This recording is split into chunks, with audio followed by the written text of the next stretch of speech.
అందరికీ నమస్కారం అండి. జై గురుదత్త ఎస్వీఎస్ ఛానల్కి స్వాగతం సుస్వాగతం. చందమామ కథలను వినాలంటే ఫస్ట్ మా ఛానల్ని సబ్స్క్రైబ్ చేసుకోండి. ఈరోజు చందమామ కథల్లో విద్యాధారం అనే చక్కని చందమామ కథను విందాం. ఒక కుగ్రామంలో విష్ణు శర్మ అనే పండితుడు ఉండేవాడు. ఆ గ్రామంలో దాదాపు అందరూ అక్షర జ్ఞానం లేని వాళ్ళే. వారందరికీ విద్య నేర్చాలనే ఉద్దేశంతో ఆయన తన ఇంటనే బడిపెట్టి వచ్చిన వారందరికీ చదువు చెప్పడం ప్రారంభించాడు. ఇవ్వగల వాళ్ళు తృణమో పనమో ఇచ్చేవాళ్ళు. పేద విద్యార్థులకు ఆయనే తిండి పెట్టి బట్ట కూడా ఇచ్చి చదువు చెప్పేవాడు. ఇలా ఉండగా ఆ గ్రామానికి పరమానందుడు అనే మహా విద్వాంసుడు వచ్చాడు. ఎందరో మహారాజుల చేత సత్కారాలు పొందిన ఆ విద్వాంసుడు విష్ణు శర్మ నడిపే గురుకులాన్ని గురించి విని ప్రత్యేకంగా ఆయనను చూద్దామనే వచ్చాడు. వచ్చినవాడు 3 రోజుల పాటు విష్ణు శర్మకు అతిథిగా ఉండి ఆయన చేస్తున్న విద్యాదానం గురించి గ్రామ ముఖ్యుల అందరితోనూ గొప్పగా పొగడి తాను ఆస్థానాల్లో గడించిన డబ్బు కొంత విష్ణు శర్మకు బహుమానంగా ఇచ్చి తన దారిని తాను వెళ్ళాడు. పరమానందుడు రావడంతో గ్రామ ముఖ్యులకు విష్ణు శర్మ పట్ల గౌరవం రెట్టింపైనది. వారందరూ విష్ణు శర్మకు బాగా ధన సహాయం చేసేవారు. ఆ సహాయం మూలంగా విష్ణు శర్మ ఇంకా ఎక్కువ మంది పేద విద్యార్థులకు చేరదీసి వారికి చక్కగా తిండి సౌకర్యాలు ఏర్పాటు చేసి మరింత ఎక్కువగా విద్యాదానం చేయగలిగాడు. ఆ బడికి చుట్టుప్రక్కల గ్రామాల వాళ్ళు కూడా రాసాగారు. బడి నుంచి మంచి ఉచ్చ దశలో ఉండగా విష్ణు శర్మ ఆకస్మిక మరణం పొందాడు. బడి నడిపే భారం విష్ణు శర్మ కొడుకైన దేవశర్మ పైన పడింది. దేవశర్మ కూడా తండ్రితో సమానమైన పాండిత్యం కలవాడే. కానీ అతని బుద్ధి తండ్రి బుద్ధి లాంటిది కాదు. విష్ణు శర్మ బడి నడిపిన పద్ధతి దేవశర్మకు నచ్చలేదు. విష్ణు శర్మకు పుష్కలంగా డబ్బు లభించింది, కానీ ఆయన దాన్ని తన కుటుంబం సుఖంగా జీవించడానికి వినియోగించలేదు. వచ్చిన విరాళాలన్నింటినీ విద్యార్థుల మీదనే ఖర్చు చేసేశాడు. దేవశర్మ అలా చేయదలచలేదు. తాను గురువు అవుతూనే అతను కొన్ని నియమాలు కూడా పెట్టాడు. చదువుకునే ప్రతి విద్యార్థి తన శక్తికి తగ్గట్టుగా గురుదక్షిణ ఇవ్వాలి. ఎవరు తిండి బట్ట వారే చూసుకోవాలి. ఈ నియమాలు అమలు కాగానే పేద విద్యార్థులు బడి మానుకున్నారు. వాళ్ళే అధిక సంఖ్యలో ఉండటం చేత వాళ్ళు మానగానే బడి తీసిపోయింది. దేవశర్మ ఎక్కువ డబ్బు తెచ్చిన వారికి కొంచెం శ్రద్ధగా చదువు చెప్పటము, తక్కువ తెచ్చిన వారిని అశ్రద్ధ చేయటము జరిగింది. పొరుగుల విద్యార్థులు మానుకున్నారు. అంతో ఇంతో గురుకట్నం ఇవ్వగల వాళ్ళు కూడా తమకు చదువు రావటం లేదని బడి మానేశారు. ఈ విధంగా విష్ణు శర్మ చచ్చిపోయి ఏడాది తిరక్కముందే ఆయన పెట్టిన బడి దాదాపు మూతపడింది. దేవశర్మ దగ్గర 2-3 శిష్యులే మిగిలారు. బడికి విరాళాలు నిలిచిపోయాయి. అందరూ పోగా మిగిలిన 2-3 విద్యార్థులు ఇచ్చుకునే గురుకట్నంతో దేవశర్మకు భుక్తికి కూడా జరుగుబాటు కావటం లేదు. అతను ఆశించిన దానికి పూర్తిగా విరుద్ధంగా జరిగింది. ఆ గ్రామంలోనే ఉన్న దేవవ్రతుడు అనేవాడు యువకుడు విష్ణు శర్మ వద్ద చదువుకున్నవాడును. తాను చాలా భేదవాడై ఉండి పొలం పని చేసుకుని జీవిస్తూనే రాత్రిపూట పేద పిల్లలను చేర్చి చదువు చెప్పడం ప్రారంభించాడు. అతను విద్యార్థుల నుంచి ఏమీ పుచ్చుకునేవాడు కాదు. చదువు మాత్రం అంత శ్రద్ధగా చెప్పేవాడు.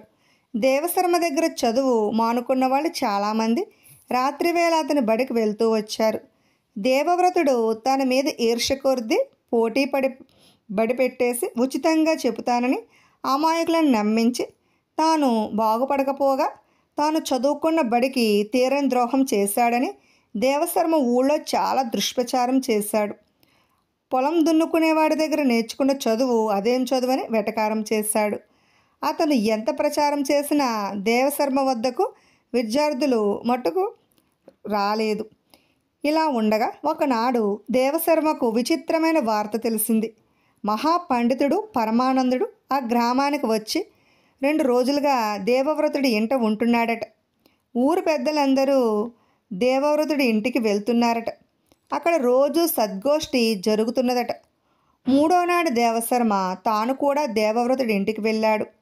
పరమానందుడు ఊరు పెద్దలతో విద్యాదానం గురించి మాట్లాడుతూ దేవవ్రతుడు చేస్తున్న కృషిని మెచ్చుకున్నాడు. అన్ని దానాల వంటిదే విద్యాదానం కూడానని, విద్యాదాత మహాపురుషుడి కింద జమ అవుతాడని, విష్ణు శర్మకు సరి అయిన శిష్యుడు వారసుడు దేవవ్రతుడేనని అన్నాడు. పరమానందుడు వెళ్ళిపోయాక దేవవ్రతుడి బడి పెరిగింది. అతడికి అంతులేని విరాళాలు లభించాయి. గ్రామం ప్రముఖులు పిల్లలంతా అతని బడిలో చేరారు. విష్ణు శర్మలాగే అతను కూడా పేద విద్యార్థులకు తిండి బట్ట ఏర్పాటు చేసి కొద్ది కాలంలోనే ఆ గ్రామంలో నిరక్షరాస్యుడనేవాడు లేకుండా చేశాడు. ఇప్పుడు ధనము సుఖము అనే మరో చక్కని చందమామ కథను విందాం. ఒక బస్తీలో ఒక వర్తకుడు ఉండేవాడు. అతను బాగా చదువుకున్నవాడు, చాలా మంచివాడు కూడాను. అతను గొప్ప ధనవంతుడు, భారీ ఎత్తున వర్తకం చేసేవాడు. ఆ కారణం చేత అతని క్షణం తీరికేదే ఉండేది కాదు. వేళకు తిండి ఉండేది కాదు. సంప్రదింపులు, మదుపులు, బాకీలు, జమలు, లెక్కలు, క్రయ విక్రయాలు మొదలైన వాటితో అతనికి రోజల్లా సరిపోయేది. ఒక్కోసారి ఈ ఆలోచనలతో రాత్రి నిద్ర కూడా ఉండేది కాదు. అతని భార్యకు పెద్ద చింతగా ఉండేది. ఎందుకు ఇంత శ్రమ? అహోరాత్రులు శ్రమపడకపోతే వ్యాపారం ఆగిపోతుందా? విశ్రాంతి అవసరం అనేది ఆమె భర్తతో. పిచ్చిదాన, ఈ వ్యాపారం పులిన సవారీ చేసే వంటిదే, దిగటానికి లేదు, దిగితే పులి మింగేస్తుంది అనేవాడు భర్త. ఈ వర్తకుడు వంటి ఇంటి సరసన ఒక పేదవాడు ఉండేవాడు. అతను ఎక్కడ పని దొరికితే అక్కడ శరీర కష్టం చేసి తాను సంపాదించిన కాసిన డబ్బులు తన భార్య చేతిలో పోసేవాడు. ఆ డబ్బులతో వాళ్ళు పొట్టల నిండి నిన్నట్టుగా జరుగుతూ ఉండేది. పగలల్లా శ్రమపడి వచ్చినాక పేదవాడికి మరో విచారం ఉండేది కాదు. భార్య పెట్టిన కలో గెంజో తాగి ఆరు బయట కూర్చుని రాత్రివేళ ఏకతారా మీటుకు పాటలు పాడేవాడు. పేదవాడి పాటలు వర్తకుడికి పట్టేవి కావు. కానీ వర్తకుడి భార్య వాటిని విని ఆ పేదవాడి జీవితంలో ఉన్న ఆనందం తన భర్తకు లేకపోయేనే అని విచారించేది. ఒకరోజు ఆమె తన భర్తతో ఈ మాటే అన్నది. వర్తకుడు తాను చేస్తున్న పద్దుల పుస్తకం మూసిపెట్టి, పేదవాడికి తీరిక జాస్తి అంటారు. ఈ పేదవాడి రాత్రి వేళల్లో పాడకుండా చెయ్యాలంటే నాకు క్షణం పట్టదు అన్నాడు. ఏం చేస్తావు అని భార్య అడిగింది. డబ్బిస్తాను అన్నాడు వర్తకుడు. వర్తకుడి భార్య నవ్వి, డబ్బిస్తే వాడు మరింత సుఖపడతాడు అన్నది. అదేదో చూద్దాం అన్నాడు వర్తకుడు. మరునాడు తెల్లవారుతూనే వర్తకుడు తన నౌకరుని పంపి పేదవాడిని పిలిపించి, ఏమోయ్, మనం ఇరుగు పొరుగున ఉన్న కొలుసుకోవడం పట్టం లేదు, ఎలా ఉన్నావు అని అడిగాడు. అయితే తమకు తెలియందేముంది, రెక్కాడితే గాని డొక్కాడని బ్రతుకు, ఒళ్ళు హోనం చేసుకున్నా 4 డబ్బులు రాలవు, ఏదో ఉన్నంతట్లో సుఖంగానే బతుకుతున్నాం అన్నాడు పేదవాడు. నేను నీ విషయం కొంతకాలంగా ఆలోచిస్తున్నాను. నువ్వు కాయకష్టం చేసి బతకడం నాకేమీ బాలేదు. నీకు 500 తులాలు వెండిస్తాను. దాంతో లాభసాటి వ్యాపారం ఏదన్నా చేసుకుని నువ్వు నీ భార్య సుఖంగా బతకండి అంటూ వర్తకుడు పేదవాడి చేతికి డబ్బిచ్చాడు. పేదవాడికి తన కృతజ్ఞత ఎలా తెలుపుకోవాలో కూడా తెలియలేదు. అతను ఎలాగో సెలవు పుచ్చుకుని డబ్బుతో సహా తన ఇంటికి పరిగెత్తాడు. ఆ రోజు అతను పనికి పోలేదు. ఆ డబ్బును ఎలా వినియోగించాలా అని భార్యాభర్తలు రోజల్లా విత్కరించుకున్నారు. మార్గాలు చాలా కనిపించాయి. కానీ వాటిలో ఏది ఉత్తమమో ఏది ఆలోచన కానిదో, వాటిలో ఏది ఉత్తమో ఎంత ఆలోచించినా తెలియలేదు. ఆ రాత్రి వాళ్ళు వేళకు తిండి కూడా తినలేదు. ఆలస్యంగా తింటున్న పేదవాడికి ఆకలి తెలియలేదు, తినేది రుచి తెలియలేదు. ఆ రాత్రి అతను ఏకతార మీటుతూ పాటలు కూడా పాడలేదు. ఆ రాత్రి పేదవాడికి నిద్ర పట్టలేదు. పక్క మీద అటూ ఇటూ తెగ పొరలాడు. తెల్లవారు లేస్తూనే డబ్బు భద్రంగా ఉన్నది లేనిది చూసుకున్నాడు. ఇలాగే 3 రోజులు గడిచాయి. అకస్మాత్తుగా పేదవాడికి జ్ఞానోదయం అయినట్టయింది. అతను డబ్బు తీసుకుని వర్తకుడి ఇంటికి వెళ్ళాడు. ఏమండి, డబ్బు ఎలా వినియోగించాలో నిశ్చయించుకున్నావా అని వర్తకుడు పేదవాడిని అడిగాడు. నిశ్చయించుకున్నాను బాబయ్య, దాన్ని తమరే తీసుకోండి, తమ మేలు మరవను అంటూ పేదవాడు డబ్బు వర్తకుడు ముందుంచి వెళ్ళిపోయాడు. 3 రోజుల తర్వాత అతను మళ్ళీ ఒళ్ళు వంచి పనిచేస్తుంటే అతని మనసు ఎంతో తేలికపడినట్టు అయింది. ఆ రాత్రి అతను ఆరు బయట కూర్చుని ఏకతార మీటుతూ గొంతెత్తి గట్టిగా పాడాడు. వర్తకుడి భార్య ఆ పాటలు వింటూ తన భర్తకు ఆ పాట ఆనందం లేనందుకు కంటతడి పెట్టుకున్నది. ఇప్పుడు కనిపించని పని మనిషి అనే మరో చక్కని చందమామ కథను విందాం. సుందరి కలవారి పిల్ల సుకుమారికి స్నేహితురాలు. సుందరి పేదరాలే అయినా ఒకరి ముందు దేహి అని చేయి సాచని అభిమాన ధనమున్న మనిషి. ఇద్దరూ అరమరిక లేకుండా కలిసిమెలిసి ఉండేవారు. ఒకసారి సుకుమారి ఇంటికి దూర ప్రాంతపు నగల వ్యాపారి వచ్చాడు. ఆయన వద్ద విలువైనవన్నీ, అపూర్వమైనవన్నీ, ఆయన ఎన్నో నగలు ఉన్నాయి. సుకుమారి తండ్రి వాటిని చూసి అబ్బురపడి 4-5 హారాలు కొన్నాడు. నగల వ్యాపారితో పాటు నలందుడనే యువకుడున్నాడు. వాడు రూపానికి నవమన్మధుడు. చురుకుతనం, చమత్కారం వాడికి సహజంగా. అబ్బాయి అలాంటి వాడిని పెళ్లి చేసుకోవాలని సుకుమారి మనసు పడింది. కానీ నేరుగా వాడితో మాట్లాడడానికి అభిమానపడి ఆమె సుందరిని పిలిచి తన మనసులోని మాట చెప్పి నగల వ్యాపారి సత్రంలో బస చేశాడు. నువ్వెలాగోలాగా ఆ యువకుడిని కలుసుకుని నా గురించి చెప్పు. తను ఒప్పుకుంటే మా నాన్నను ఒప్పించడం పెద్ద కష్టం కాదు. అతను నన్ను పెళ్ళాడితే ఇప్పటిలా ఊరూరో తిరగక్కర్లేదు. ఇంట్లోనే కాలు మీద కాలు వేసుకుని దర్జాగా రోజులు గడిపేయొచ్చు అని చెప్పు అన్నది. ఆ సాయంత్రమే సుందర వెళ్ళి నలందుడిని కలుసుకుని తనను తాను పరిచయం చేసుకుని సుకుమారి గురించి చెప్పింది. నలందుడు ఆమెను చూస్తూ ఉండిపోయాడు. సుందర మాట్లాడడం అయిపోగానే నలందుడు ఆమెతో, నీ అందము నా మతి పోగొట్టింది. నువ్వేం చెప్పావో కూడా నాకు వినిపించలేదు. నేను నిన్ను పెళ్లి చేసుకుంటాను, కాదంటే చచ్చిపోతాను అన్నాడు. ఊహించని ఈ పరిణామానికి భయపడి సుందర్ చప్పున అక్కడి నుంచి వెళ్ళిపోయింది. నగల వ్యాపారి దూరం నుంచి వీళ్ళ సంభాషణ విన్నాడు. ఆయన నలందుని సమీపించి, ఆ పిల్ల బుద్ధిమంతురాల్లా ఉంది. ఆమె నీ భార్య అయితే వృద్ధిలోకి వస్తావు, కానీ ఆమె తన స్నేహితురాలి తరపున వచ్చింది. నువ్వు సుకుమార్తో మాట్లాడి ఆమెను ఒప్పిస్తే తప్ప సుందర నీతో పెళ్ళికి ఒప్పుకోదు అన్నాడు. మరనాడు నలందుడు సుకుమారుని కొలుసుకుని జరిగింది చెప్పి, ఇందులో సుందర తప్పేమి లేదు. ఆమెను అపార్థం చేసుకోవద్దు. నేను ఆమెను తప్ప ఇంకెవరినీ పెళ్లి చేసుకోను. నువ్వు ఆమెను పెళ్లికి ఒప్పించు అని కోరాడు. ఇది విని సుకుమారు నివ్వెరపోయింది.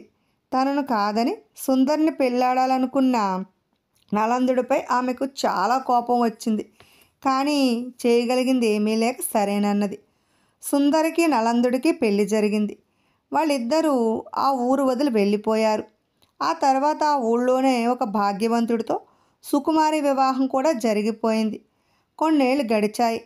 సుందరి చక్రపురంలో ఉంటున్నట్లు సుకుమారికి తెలిసింది. ఆ భార్యాభర్తలు సుఖ సంతోషాలతో కాలం గడుపుతున్నారని విని ఆమె అసూయతో మండిపోయింది.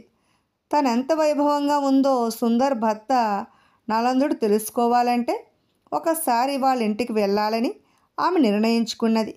ఇందుకోసం పని మనిషిని ఒక దాన్ని వెంట పెట్టుకుని చక్రపురం వెళ్ళింది.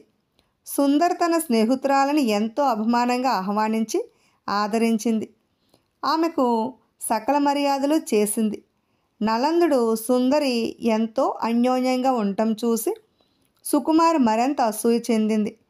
వచ్చిన మరునాడు సుకుమారి జాలి పడుతున్నట్టు సుందరితో, అయ్యో నీ ఇంట్లో పని మనిషి అయినా లేదే, నువ్వు పుట్టింట ఉండగా మీ నాన్న నీ చేత ఎంత చిన్న పనైనా చేయించేవాడు కాదు కదూ అన్నది.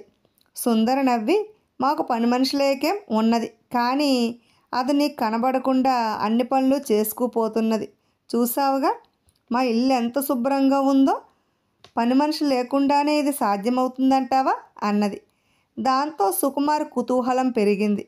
కానీ ఆమె ఎంత నిఘా వేసినా పని మనిషి కానరాలేదు. ఇలా 4 రోజులు గడిచాక సుకుమారి తిరుగు ప్రయాణం అయినది. బయలుదేరే ముందు సుందరి చీరల మూట ఒకటి సుకుమారి ముందుంచి, రాక రాక వచ్చి నన్నెంతో సంతోషపెట్టావు. నా జ్ఞాపకంగా వీటిలో నీకు నచ్చిన చీర ఏరుకో అన్నది. సుకుమారి వెంటనే తన పని మనిషిని పిలిచి అందులో నుంచి చీరను ఏరుకోమన్నది. అదేమిటని సుందరి ఆశ్చర్యపడితే, నా తాహుతకు తగ్గ చీర నువ్వు ఎలాగూ పెట్టలేవు. ఇలాంటి చీరలు కట్టుకుంటే నాకు పరువు తక్కువ కాబట్టి పని మనిషికే ఇస్తాను. ఎలాగూ దానికే ఇచ్చేటప్పుడు ఏకంగా దాన్నే ఏరుకోమంటే సరిపోతుంది కదా అన్నది. సుందరి మౌనంగా ఊరుకున్నది. ఆ తర్వాత కొద్ది రోజులకు సుందరి పుట్టింటికి వెళ్ళింది. సుకుమారి ఆమెను చూడవచ్చి, నువ్వు వెళ్ళేలోగా మా ఇంట్లో భోంచేసి నేనిచ్చే చీర తీసుకోవాలి అని చెప్పింది. తప్పకుండా వస్తాను. నేను నా వెంట పని మనిషిని తీసుకొచ్చా కదా అన్నది సుందరి. అలాగా, మా ఇంటికి వచ్చేటప్పుడు తప్పక నీ పని మనిషిని తీసుకురా అంటూ మరీ చెప్పి వెళ్ళింది సుకుమారి. తిరిగి వెళ్ళే ముందు సుందరి సుకుమారి ఇంటికి ఒంటరిగా వెళ్ళింది. పని మనిషి ఏదని సుకుమారి అడిగితే, నీ ఇంటికి దాన్ని ఎలా తీసుకొస్తాను అన్నది సుందరి. సుకుమారి మనసులో ఎంతో సంతోషించింది. స్నేహితురాలు తన హోదాను గుర్తించిందని. భోజనాలు అయ్యాక సుకుమారి ఒక చీరల మూటను సుందరి ముందుంచి, నా గుర్తుగా ఒక చీర తీసుకో, ఇవి మామూలు చీరలు కావు, నువ్వు కట్టుకునే స్థాయివి, నేను కూడా ఇలాంటివే కట్టుకుంటాను, కాబట్టి నీకు నచ్చింది తీసుకో అని గర్వంగా అన్నది. సుందరి వాటిలోంచి ఒక చీర ఏరి, నేనిచ్చిన చీరను నువ్వు పని మనిషికి ఇచ్చావు, నేను నీవిచ్చిన చీరను నా పని మనిషికి ఇవ్వడమే న్యాయం, దీన్ని నా పని మనిషికే ఇస్తాను, ఏమీ అనుకోకు అన్నది. ఇంత విలువైన చీరను పని మనిషికి ఇస్తావా అన్నది సుకుమార్ ఆశ్చర్యపోతూ. నేను నా పని మనిషికి ఎప్పుడూ నా స్థాయి బట్టలే ఇస్తాను అంటూ నవ్వి వెళ్ళిపోయింది సుందరి. ఇది జరిగాక సుకుమారికి మనసులో లేదు. సుందరి తనను బాగా అవహేళన చేసిందని అర్థమై ఆమె చాలా బాధపడింది. నెల రోజుల తర్వాత సుకుమారి భర్తకు చక్కరపురం వెళ్ళవలసి వచ్చిన పని తగిలింది. తను వస్తానని సుకుమారి భర్తతో బయలుదేరి చక్కరపురం వెళ్ళింది. భర్త తాను వచ్చిన పనులు చూసుకునే సమయంలో ఆమె సుందరి ఇంటికి వెళ్ళి తలుపు తట్టింది. సుందరి వచ్చి తలుపు తీసింది. ఆమె బట్టలు ఉతుకుతూ మధ్యలో రావటం వల్ల ఒంటి నిండా ముఖం నిండా నీళ్లు చెదిరి ఉన్నాయి. జుట్టు అంతా చిందరవందరగా ఉన్నది. అన్నింటికన్నా విశేషం, ఆమె సుకుమారి పెట్టిన చీర కట్టుకుని ఉంది. నీ పని మనిషిని చూద్దామని వచ్చాను, ఈరోజు అది పనికి రాలేదా, దానికని తీసుకున్న చీర నువ్వు కట్టుకున్నావేమిటి అన్నది సుకుమార్ ఆశ్చర్యంగాను వ్యంగ్యంగాను. సుందరి నవ్వి, ఇంకా నీకు అర్థం కాలేదా, నేనే నా పని మనిషిని, నువ్వే చెప్పు, నీ తిండి నువ్వు తింటేనే బాగుంటుంది కదా, అలాగే నీ పని నువ్వు చేసుకుంటే బాగుంటుంది, అందుకే దేవుడు మనకు అన్ని అవయవాలు ఇచ్చాడు, వాటిని వాడుకోకుండా ఇతరుల చేత పని చేయించుకునే వాళ్ళు వికలాంగులతో సమానం. కానీ ఒక్క విషయం, నేను ఈ చీర కట్టుకున్నానని ఆశ్చర్యపోకు, ఇంటి పనులు చేసేటప్పుడే దీన్ని కట్టుకుంటాను అన్నది. సుకుమారికి అప్పటికి సుందరి మంచితనం తెలివి అర్థమై, అసూయ అహంకారం నన్ను నీ వంటి మంచి స్నేహితురాలకు దూరం చేస్తున్నాయి, ఇక నీతో పెళ్ళికి పూర్వంలాగే ఉంటానని క్షమాపణలు తెలుపుకున్నది. ఇప్పుడు హామీ పత్రం అనే మరో చక్కని చందమామ కథను విందాం. చంద్రం అనే పేద యువకుడొకడు మల్లన్న శెట్టి దుకాణంలో గుమస్తా ఉద్యోగం ఖాళీగా ఉన్నదని తెలిసి అక్కడికి వెళ్ళాడు. మల్లన్న శెట్టి చంద్రం వచ్చిన పని తెలుసుకుని, నాకు గుమస్తా అవసరం ఉన్న మాట నిజమే, అయితే నేను సరుకులు కొనుగోలు చేసుకురావడానికి వారంలో ఒక రోజు పట్నం వెళ్తుంటాను, ఆ రోజు దుకాణంలో జరిగిన అమ్మకం డబ్బు గుమస్తా దగ్గరే ఉంటుంది కదా, లోగడ నేను ఒక ఇద్దరి వల్ల మోసపోయాను, అందువల్ల నీకు ఉద్యోగం కావాలంటే ముందుగా 1000 రూపాయలు పూచీకత్తుగా నాకు జమ చేయాలి, లేదా నువ్వు నమ్మకమైన వేడవనని ఇద్దరు పెద్దల చేత చెప్పించి ఆ మొత్తానికి వాళ్ళ చేత హామీ పత్రం ఇప్పించు అన్నాడు. శెట్టి మాటలు విన్న చంద్రం ఒక్క క్షణం ఆలోచించి, అయ్యా, సాయంత్రం దుకాణం మూసాక నా వెంట రండి, మీరు అడిగిన హామీలలో ఏదో ఒకటి ఇప్పించగలను అన్నాడు. ఆ సాయంత్రం చంద్రం శెట్టిని వెంట పెట్టుకుని వడ్డీ వ్యాపారి వరదరాజుల ఇంటికి వెళ్ళి ఆయనతో తను వచ్చిన పని చెప్పి వడ్డీకి 1000 రూపాయలు ఇవ్వమన్నాడు. అందుకు వరదరాజులు నవ్వి, నా ఇంటి పక్క గుడిసెలో కాపురం ఉంటున్న నిన్ను చాలా కాలంగా ఎరుగుదును, శెట్టి నీకు 200 జీతం ఇచ్చినా అది నీ కుటుంబం బతకడానికే సరిపోదు, అందువల్ల నువ్వు అసలు తీర్చే మాట అలా ఉంచి వడ్డీ కూడా కట్టలేవు, ఇక వెళ్ళు అన్నాడు. అప్పుడు చంద్రం శెట్టితో, అయ్యా, డబ్బు కోసం చేసిన ప్రయత్నం ఫలించలేదు, ఇక పెద్ద మనుషుల చేత హామీ ఇప్పించే ప్రయత్నం చేస్తాను రండి అంటూ శెట్టిని గ్రామ పెద్ద గంగన్న దొర దగ్గరకు తీసుకుపోయి ఆయనకు తను వచ్చిన పని చెప్పాడు. గంగన్న దొర చంద్రం కేసు ఆశ్చర్యంగా చూస్తూ, ఊహు, నీ పేరు చంద్రం అన్న మాట సరే, వీధి వెంట పోతూ నిన్ను చాలాసార్లు చూశాను. నీ ఈడు వాళ్ళు చాలామంది ఇలా గిల్లి కజ్జాలు పెట్టుకోవడం, గొడవలు పెట్టుకోవడం లాంటి చెడ్డ పనులు చేయపని నా నౌకరు చెప్పగా విన్నాను. అంత మాత్రాన నీ ఉద్యోగానికి నేను హామీ ఉండటమేమిటి? నేనేమైనా నీ పెదనాన్ననా మేనమావనా? పో అనేశాడు. చంద్రం మారు మాట్లాడకుండా శెట్టిని వెంటబెట్టుకుని గ్రామ కొత్తవాళ్ళ దగ్గరికి వెళ్ళి సంగతి చెప్పి హామీ ఉండమన్నాడు. కొత్తవాళ్ళు చంద్రం కేసి కళ్ళెరజేసి, ఒరేయ్, కొండంత వాణ్ణైనా నేను గుళకరాయి సాటలేని నీకు నమ్మకస్తుడు, సత్ప్రవర్తన కలవాడంటూ మల్లన్న శెట్టికి హామీ ఇవ్వాలా అంటూ చప్పట్లు చెరిచి భటుణ్ణి పిలిచి, వీడు రాటు తేలిన పాత నేరస్తుడై ఉండాలి, అవునా అన్నాడు. భటుడు చంద్రాన్ని చూసి, ఈ కుర్రవాడిది చెరువుగట్టు దిగునున్న కొంగల చింత పక్కన ఇల్లు. ఈ చుట్టుపక్కల ఇళ్ళ వాళ్ళెవరూ మంచివాడు అని చెబుతుంటారు, పాపం నిరుద్యోగి అన్నాడు. భటుడి మాటలతో కొత్త వాళ్ళకు కాస్త శాంతపడి అలాగా అని తలాడించి, ఏమైనా నిరుద్యోగైన వాడు అట్టే కాలం దొంగ కాకుండా ఉండలేడు, ఒక కంట కనిపెట్టి ఉండు అని భటుడికి చెప్పి చంద్రంతో వేగరం ఇక్కడి నుంచి పో, ఇది పెద్ద మనుషులు కాలు పెట్టకూడని స్థలం అన్నాడు. చంద్రం అక్కడికి నుంచి శెట్టి వెంట బయలుదేరాడు. దారిలో వాడు శెట్టిని, అయ్యా, నేను దురదృష్టవంతుణ్ణి, ఏ ఒక్కరి నుంచి నమ్మకొస్తున్న హామీ పత్రం సంపాదించలేకపోయాను అన్నాడు. ఆ మాటలకు శెట్టి చిన్నగా నవ్వి, నువ్వు గ్రహించావో లేదో, ఇవ్వమంటూనే ఆ ముగ్గురు నీకు ఎంతో విలువైన హామీ పత్రాలు ఇచ్చారు, రేపే వచ్చి ఉద్యోగంలో చేరు అన్నాడు. విన్నారు కదండి. ఇటువంటి చక్కని చందమామ కథను వినాలంటే ఫస్ట్ మా ఛానల్ని సబ్స్క్రైబ్ చేసుకోండి, బెల్ ఐకాన్ క్లిక్ చేయండి. మేము చేసిన వీడియోస్ నోటిఫికేషన్ కొరకు బెల్ ఐకాన్ క్లిక్ చేయండి. లైక్ చేయండి, షేర్ చేయండి, కామెంట్ చేయండి. Thanks for watching.